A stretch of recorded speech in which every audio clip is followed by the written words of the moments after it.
Epstein files present world లోనే most trending topic. Just US వరకే కాదు, ప్రపంచ వ్యాప్తంగా ఉన్న richest persons, royal family members, world politicians, scientist, most famous celebrities అందరూ ఈ ఎప్స్టీన్ ఫైల్స్ లో మెన్షన్ చేయబడ్డారు. అసలు ఎవరు ఈ ఎప్స్టీన్? ఒక normal maths teacher separate island కొని బిగ్గెస్ట్ పాకెట్ ని మెయింటైన్ చేసే రేంజ్ కి ఎలా వెళ్ళాడు? అసలు ఎప్స్టీన్ ఫైల్స్ లో ఉన్న పెద్దవాళ్ళు ఎవరు? ఎప్స్టీన్ కి యుఎస్ ప్రెసిడెంట్ డొనాల్డ్ ట్రంప్ కి ఉన్న కనెక్షన్ ఏంటి? ఎప్స్టీన్ ఫైల్స్ గురించి సీక్వెన్షియల్ ఆర్డర్ లో మీకు పర్ఫెక్ట్ ఇన్ఫర్మేషన్ కావాలి అంటే ఈ వీడియోని లాస్ట్ వరకు స్కిప్ చేయకుండా చూడండి. అలానే ఈ వీడియోకి ఒక లైక్ చేసి నాకు కొంచెం సపోర్ట్ చేయండి. జెఫ్రీ ఎప్స్టీన్ 1953 జాన్ 20న న్యూయార్క్ లోని బ్రూక్లీ అనే సిటీలో పుట్టాడు. ఎప్స్టీన్ కి చిన్నప్పటి నుంచి మ్యాథ్స్, ఫిజిక్స్ సబ్జెక్ట్స్ మీద చాలా ఇంట్రెస్ట్ ఉండేది. బట్ అతను కాలేజ్ నుంచి డ్రాప్ అవుట్ అయ్యాడు. కాలేజ్ ఎడ్యుకేషన్ మధ్యలో ఆపేసినా సరే 1974 లో ఎప్స్టీన్ కి మమ్ హటల్ లోని ఎలైట్ అనే స్కూల్లో మ్యాథ్స్ అండ్ ఫిజిక్స్ టీచర్ గా జాబ్ వచ్చింది. ఎప్స్టీన్ 1976 లో ఎలైట్ స్కూల్ లో 2 years వర్క్ చేశాక ఎప్స్టీన్ 1976 లో బియర్ స్ట్రీమ్స్ అనే ఒక పెద్ద ఇన్వెస్ట్మెంట్ బ్యాంక్ లో స్టాక్ ట్రేడర్ గా పనిచేశాడు. అతనికి సరైన ఎడ్యుకేషన్ క్వాలిఫికేషన్ లేకపోయినా తనకున్న నాలెడ్జ్ తో 5 years లోనే స్టాక్ ట్రేడర్ నుంచి లిమిటెడ్ పార్ట్నర్ వరకు ఎదిగాడు. 1981 లో కంపెనీలో రెగ్యులేటర్ ఇష్యూస్ రావడంతో అక్కడ నుంచి బయటకు వచ్చేశాడు.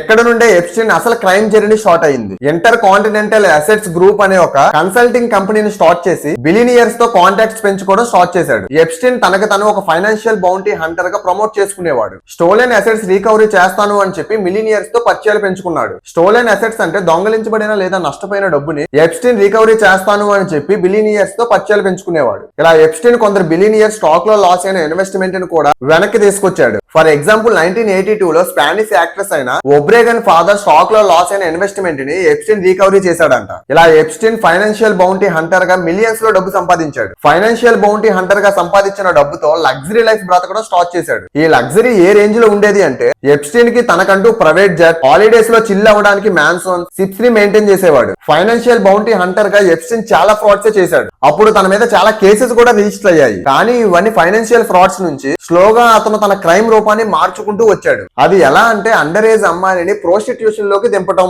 ఎప్స్టీన్ యుఎస్ లో ఉన్న మిలినియర్స్ కి అండర్ ఏజ్ అమ్మాయిలని సప్లై చేసేవాడు. చెప్పడానికి నాకు, వినడానికి మీకు చాలా ఇబ్బందిగా ఉన్నా పచ్చిగా చెప్పాలి అంటే పూర్ బ్యాక్గ్రౌండ్ ఉండే అండర్ ఏజ్ అమ్మాయిలని ట్రాప్ చేసి పలానా మిలినియర్ ఇంటికి వెళ్లి ఒక 1 hour వర్క్ చేస్తే థౌజండ్స్ లో క్యాష్ ఇస్తారు అని చెప్పి ఆ అమ్మాయిలని ఆ బిలినియర్ ఇంటికి పంపేవాడు. ఈ చిన్నపిల్లలు కూడా పేదరికంలో ఉండడంతో కొంతసేపు వర్క్ చేస్తే మనీ వస్తుంది కదా అని చెప్పి అక్కడికి వెళ్లేవాళ్ళు. అక్కడికి వెళ్ళాక ఇంకా వాళ్ళకి ఎక్కువ డబ్బులు ఇస్తాము అని ఆశ చూపించి వాళ్ళతో ఫిజికల్ అవ్వమని ఆ మిలినియర్స్ ఎప్స్టీన్ కాంప్రమైజ్ చేసేవాళ్ళు. కాంప్రమైజ్ అవ్వకపోతే ఫోర్స్ చేసేవాళ్ళు, అలానే భయపెట్టేవాళ్ళు. ఎప్స్టీన్ ఎవరైతే అమ్మాయిని ప్రోస్టిట్యూషన్ చేయడానికి చూస్ చేసుకుంటాడో ఆ అమ్మాయికి చెప్పేవాడంట, నువ్వు ఇంకో 2 అమ్మాయిలని తీసుకువస్తే నీకు ఇంకా ఎక్కువ డబ్బులు ఇస్తాను అని చెప్పేవాడంట. అలా ఒక అమ్మాయి ఇంకో 2 అమ్మాయిలని తీసుకొస్తుంది. ఆ ఇద్దరు ఇంకొక చెరో 2 అమ్మాయిలని తీసుకొస్తారు. అలా ఈ లింక్ కంటిన్యూ అయ్యేది. ఇదే ఎప్స్టీన్ ఫైల్స్ కి మొదటి బీజం. ఇలా ఎప్స్టీన్ కొన్ని వేల మంది అండర్ ఏజ్ మైనర్ అమ్మాయిలని ఈ రాకెట్ లో ఇన్వాల్వ్ చేశాడు. ఎప్పుడైతే రాకెట్ పీక్స్ లోకి వెళ్ళిందో ఎప్స్టీన్ 1998 లో ఈ క్రిమినల్ పనులన్నీ చేయడానికి డైరెక్ట్ గా ఒక సపరేట్ ఐలాండ్ నే కొన్నాడు. ఈ ఐలాండ్ పేరు ST James island.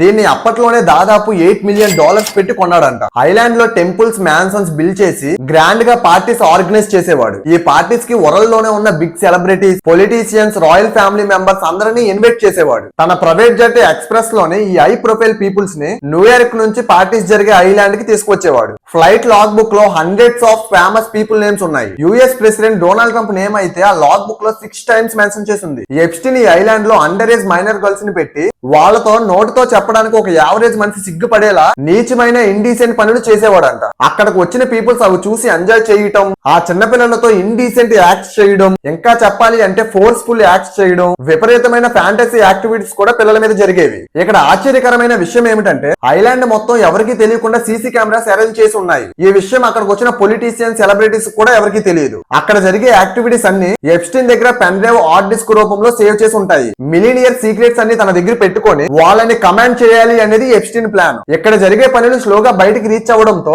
ST James island ని పెడోఫైల్ ఐలాండ్ అని ప్రజలు స్లోగా పిలవడం మొదలు పెట్టారు. ఐలాండ్ మీద యుఎస్ గవర్నమెంట్ అటెన్షన్ స్టార్ట్ అయింది. 2005 లో పామ్ బీచ్ పోలీసులు ఐలాండ్ లో జరిగే యాక్టివిటీస్ మీద ప్రూఫ్స్ కలెక్ట్ చేసి ఎప్స్టీన్ ని అరెస్ట్ చేశారు. US attorney Alexander Acosta non prosecution agreement sign చేశాడు. దీని ప్రకారం ఎప్స్టీన్ కి 13 నెలల జైలు శిక్ష పడింది. ఇందులో కూడా ఎప్స్టీన్ రోజుకి 12 గంటలు తన పని చేసుకోవడానికి వెళ్ళొచ్చు. ఒక పెడోఫైల్ కేసులో అరెస్ట్ అయిన వాడికి ఎంత ప్రివిలేజ్ ఇచ్చారు అంటే అర్థం చేసుకోవచ్చు తన వెనక ఎంత పవర్ఫుల్ పీపుల్స్ ఉన్నారు అనేది. జస్ట్ యుఎస్ పొలిటీషియన్సే కాదు, వేరే కంట్రీ పొలిటీషియన్స్, అన్ని సెక్టర్స్ లోని రిచ్ అండ్ ఇన్ఫ్లుయెన్షియల్ పీపుల్స్ కూడా ఎప్స్టీన్ కి క్లయింట్స్ గా ఉండేవాళ్ళు. యుఎస్ మాజీ president Bill Clinton, George Bush, present US president Donald Trump, Elon Musk, Bill Gates, Stephen Hawking, UK Prince Andrew, Hollywood famous actor Leonardo, Bruce Willis, UK former prime minister Tony Blair, Hollywood famous director Woody Allen, US famous politician Hillary Clinton, India's richest business man Anil Ambani, ఇలా almost 1600 మందికి పైగా world లో most influential peoples Epstein కి clients గా ఉండేవాళ్ళు.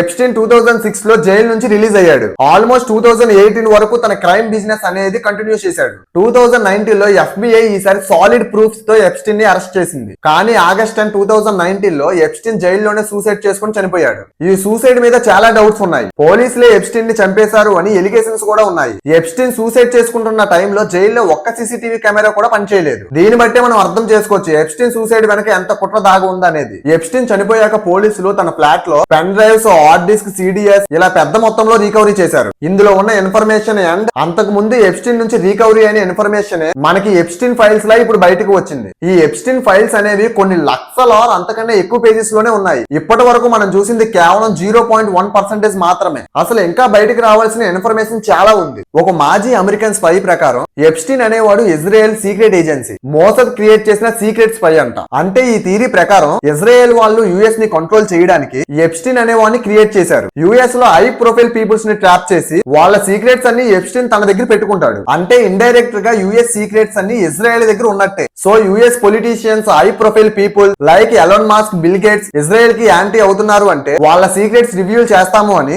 Epstein files ద్వారా Israel వాళ్ళు blackmail చేసేవారంట. ఇజ్రాయెల్ జేవిస్ కంట్రీ అమెరికాని నడిపించేది. జేవ్స్ అనే కమ్యూనిటీ యుఎస్ లో ప్రతి సెక్టర్ లో టాప్ పొజిషన్ లో ఉంటుంది. పాలిటిక్స్ నుండి FBI, బిజినెస్, సైన్స్ ఇలా అన్నిట్లో ఎప్స్టీన్ యుఎస్ లో ఉన్న జేవ్స్ హెల్ప్ తోనే ఎంతమంది మిలినియర్స్ కి దగ్గరయ్యాడు. లేకపోతే ఒక నార్మల్ బ్రోకర్ కి ఇదంతా పాసిబుల్ కాదు అనే థియరీ కూడా ఉంది. ట్రంప్ ఇరాన్ మీద అటాక్ చేయకపోవడం వల్ల ఇజ్రాయెల్ రీసెంట్ గా ఎప్స్టీన్ ఫైల్స్ లో ట్రంప్ పేరు బయట పెట్టింది అని కూడా కాంట్రవర్సీ ఉంది. చూడాలి ఫ్యూచర్ లో ఎప్స్టీన్ ఫైల్స్ లో ఇంకా ఎంత పెద్ద వాళ్ళ పేర్లు బయటకు వస్తాయో అని. రీసెంట్ ఎప్స్టీన్ ఫైల్స్ అప్డేట్ అయితే బిల్ గేట్స్ కి రష్యన్ గర్ల్ తో ట్రాన్స్మిటెడ్ డిసీజ్ వచ్చిందని, డొనాల్డ్ ట్రంప్ మైనర్ అమ్మాయిని, అలానే నరేంద్ర మోడీ గారి గురించి కూడా ఎప్స్టీన్ ఫైల్స్ లో మెన్షన్ చేయబడింది. కానీ మోడీ గారు అయితే ఇందులో డైరెక్ట్ గా ఇన్వాల్వ్ కాలేదు. ఎప్స్టీన్ ఎవరో తన ఫ్రెండ్ కి చేసిన మెయిల్ లో ఇండియన్ ప్రెసిడెంట్, ఇజ్రాయెల్ ప్రెసిడెంట్ తో ఎప్స్టీన్ కి ఒక మీటప్ ప్లాన్ చేస్తే యుఎస్, ఇజ్రాయెల్, ఇండియా మధ్య మంచి రిలేషన్ మెరుగుపడేలా చేస్తాను అని తన ఫ్రెండ్ కి ఎప్స్టీన్ ఒక మెయిల్ ద్వారా చెప్పాడంట. అలా ఇండియా PM పేరు ఎప్స్టీన్ ఫైల్స్ లో రావటమే.